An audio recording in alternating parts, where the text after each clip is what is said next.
నమస్తే welcome to our channel. నేను నరేష్. ఎట్టకేలకు వైసీపీ నేత గన్నవరం మాజీ ఎమ్మెల్యే వల్లభనేని వంశీకి బెయిల్ వచ్చింది. వల్లభనేని వంశీ దాదాపు 4 నెలల నుంచి ఆయన జైల్లో ఉన్నారు. నకిలీ ఇళ్ల పట్టాలను గతంలో ఇచ్చాడని చెప్పి కేసు నమోదైంది. దాదాపు 196 కోట్ల రూపాయలు ఆయన అక్రమంగా సంపాదించాడు వల్లభనేని వంశీ అని కేసు అయితే అవ్వడం జరిగింది. దీనికి సంబంధించి హైకోర్టు ముందస్తు బెయిల్ ఇచ్చింది. అయినప్పటికీ కూడా ఎవరైతే కేసు పెట్టిన వాళ్ళు సుప్రీంకోర్టుని ఆశ్రయించారు. సుప్రీంకోర్టుని ఆశ్రయించిన తర్వాత కూడా సుప్రీంకోర్టు ముందస్తు బెయిల్ని రద్దు చేయడానికి నిరాకరించింది. వల్లభనేని వంశీ ఒకప్పుడు మంచి హ్యాండ్సమ్ ఒక హీరోగా ఉండే విధంగా ఉంటుండే వల్లభనేని వంశీ. నిజంగా హైట్ పర్సనాలిటీ, ఆయనకున్నటువంటి ఫేస్ చార్మ్ ఏదైతే ఉందో ఆయన ఒక హీరోలాగా ఉంటుండే. అలాంటి వల్లభనేని వంశీ ఎప్పుడైతే జైలుకి వెళ్ళినాడో ఆయన మొత్తం కూడా ఒక ఏజ్డ్ అయిపోయిన పర్సన్ లాగా ఉన్నాడు. మొత్తం వైట్ హెయిర్ వచ్చేసి ముసలి ఛాయలు వల్లభనేని వంశీకి కనిపిస్తున్నాయి. అలాంటి వల్లభనేని వంశీకి మంచి ఫ్యాన్ బేస్ ఉంది.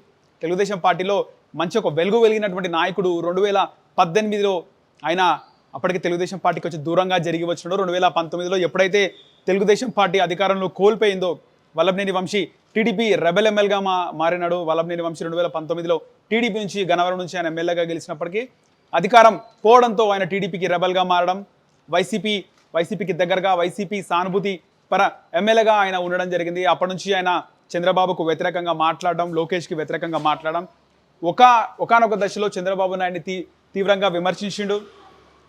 లోకేష్కి సంబంధించి లోకేష్ని కూడా చాలా వరకు మాట్లాడు తీవ్ర పదజాలంతో. లోకేష్కి ఫైర్ లేదు అనే విధంగా మాట్లాడడం జరిగింది. లోకేష్కి ఫైర్ లేదు కదా అనే మాటలు, లోకేష్ చంద్రబాబు నాయుడికి పుట్టిండా అనే మాట మాట్లాడడం, అది ఆ తర్వాత అసెంబ్లీలో దుమారం చెలరేగింది. చంద్రబాబు నాయుడు ఏడవడానికి కారణం కూడా వల్లభనేని వంశీ కామెంట్స్ అని ప్రధానంగా అప్పుడు మనకు వినబడ్డాయి. అలాంటి వల్లభనేని వంశీ ఎప్పటికప్పుడు చంద్రబాబు నాయుడిని తిట్టడం, ఆయనతో పాటు కొడాలి నాని కూడా చంద్రబాబు నాయుడిని తిట్టడం, రారా చూసుకుందాం, సెక్యూరిటీ పక్కన పెట్టేసిరా, నువ్వే నేను చూసుకుందాం అనే విధంగా కొడాలి నాని కూడా మాట్లాడాడు. సో ఇద్దరు నాయకుల పరిస్థితి ఏమైంది? కొడాలి నాని కూడా మన పోలీసులు అదుపులోకి తీసుకున్న వార్త మనం చూసినాం. కొడాలి నాని కూడా హెల్త్ ఇష్యూస్ ఉన్నాయని, కిడ్నీ లివర్ సమస్యతో బాధపడుతున్నాడని మనం విన్నాం. గుండెకు సంబంధించినటువంటి శస్త్రచికిత్స జరిగిందని కూడా విన్నాం. ఇప్పుడు వల్లభనేని వంశీ చూసుకుంటే ఆయన జైలు పాలైనాడు, ఇప్పుడు విడుదలైనా కూడా ఆయన చూస్తే చాలా డల్గా ఉన్నాడు, చాలా డల్గా కారెక్కుతున్నాడు. ఆయన నమ్ముకున్నటువంటి ప్రజలు ఎంతోమంది ఉంటారు. ఆయన టీడీపీ నుంచి బయటకు వచ్చినా ఆయన సొంత క్యాడర్ ఉంటుంది, ఆయన కాంపౌండ్లో ఉన్నటువంటి కార్యకర్తల నాయకులు ఉంటారు, ఆయన ఎటు వెళ్తే అటు వెళ్తే నాయకులు ఉంటారు. వాళ్ళ పరిస్థితి ఏంటి అని ఇన్ని రోజులు డైలమాలు ఉండే. వాళ్ళందరూ కూడా తమ అభిమాన నాయకుడు వల్లభనేని వంశీ జైల్లో ఇంకెన్ని రోజులు ఉంటాడు, బయటికి ఎప్పుడెప్పుడా వస్తాడని చెప్పి ఎదురు చూస్తున్నారు. ఈరోజు ఆయన బయటికి రావడం, ఆయనతో పాటు పేరుని నాని కూడా ఉన్నటువంటి విజువల్స్, చాలా ఎమోషనల్ అయినటువంటి విజువల్స్ మనం చూసినాం.